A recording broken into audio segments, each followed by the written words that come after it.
Assalamualaikum warahmatullahi wabarakatuh. Kami dari kelompok 11 akan memaparkan materi tarekat dan perkembangannya.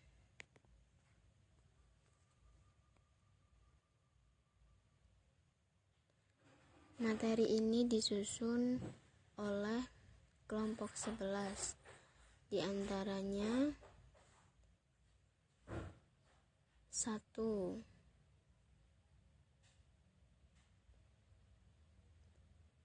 Fikrosofi. 2. Muhammad Wildan. 3. Nailus Syafa'ah. 4. Laila Nurul Aini, dengan dosen pengampu Muhammad Mufid, MPDI.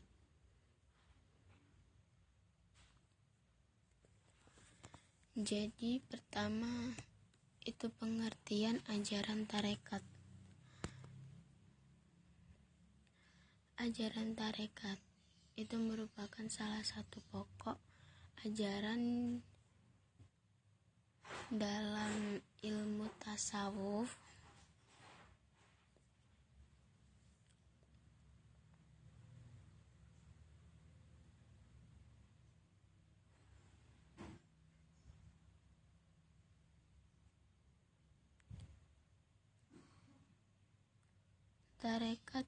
ajaran tarekat sama sekali tidak dapat dipisahkan dengan ilmu tasawuf dan tidak mungkin juga dipisahkan dari kehidupan orang-orang sufi.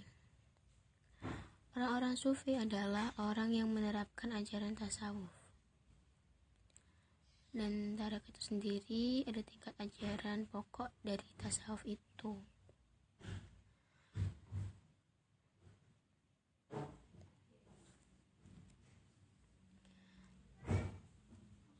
Selanjutnya, istilah tarekat dalam ilmu tasawuf ada 2 makna.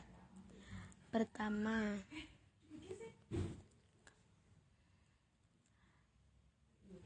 itu ada cara pendidikan akhlak dan jiwa.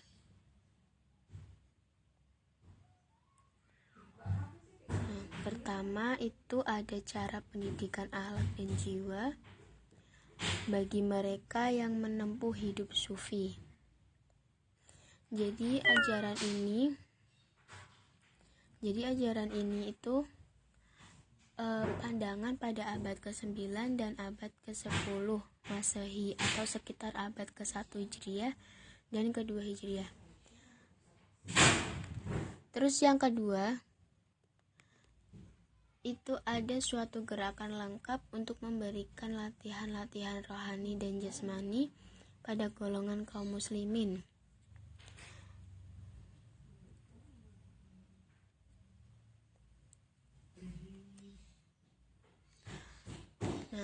Pada definisi pertama,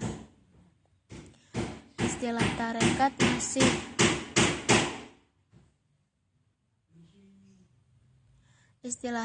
masih bersifat teoritis, di mana tarekat itu menjadi pedoman untuk memperdalam syariat sampai kepada hakikatnya melalui tingkat-tingkat pendidikan tertentu yang disebut dengan istilah muqamat dan ahwal. Dalam pengertian yang sama bahwa tarekat merupakan usaha pribadi seseorang melalui jalan yang mengantarkannya menuju Allah Subhanahu wa Ta'ala. Sedangkan pada definisi kedua, tarekat merupakan suatu kelompok persaudaraan yang didirikan menurut aturan dan perjanjian tertentu, di mana kelompok-kelompok ini berfokus pada praktek ibadah zikir secara kolektif yang diikat oleh aturan-aturan tertentu, di mana aktivitasnya bersifat duniawi dan ukhrawi.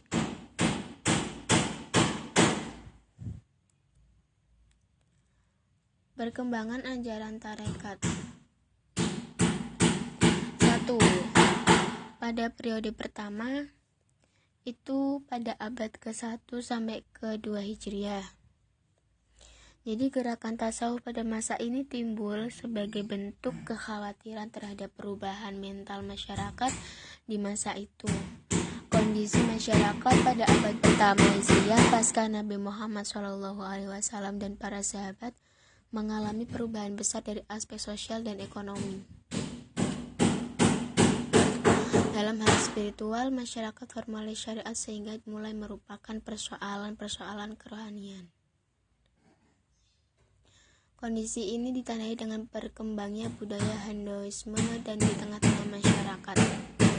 Yang kedua, periode kedua itu pada abad ketiga dan keempat Hijriah. Pada periode ini, ajaran tasawuf memasuki babak baru. Ajaran tasawuf pada periode ini tidak hanya terbatas pada pembinaan moral sebagaimana diajarkan para syahid di mana periode pertama. Terus yang kedua, periode ketiga abad kelima sampai sekarang. Pada abad kelima ini bentuk ajaran tasawuf yakin, tasawuf sunni, tasawuf filsafat yang berkembang pada periode kedua. Dan yang keempat itu ada periode keempat pada abad ke-6 Hijriah dan seterusnya. Pada periode ini adalah munculnya kembali ajaran tasawuf falsafi secara sempurna, di mana pada periode sebelumnya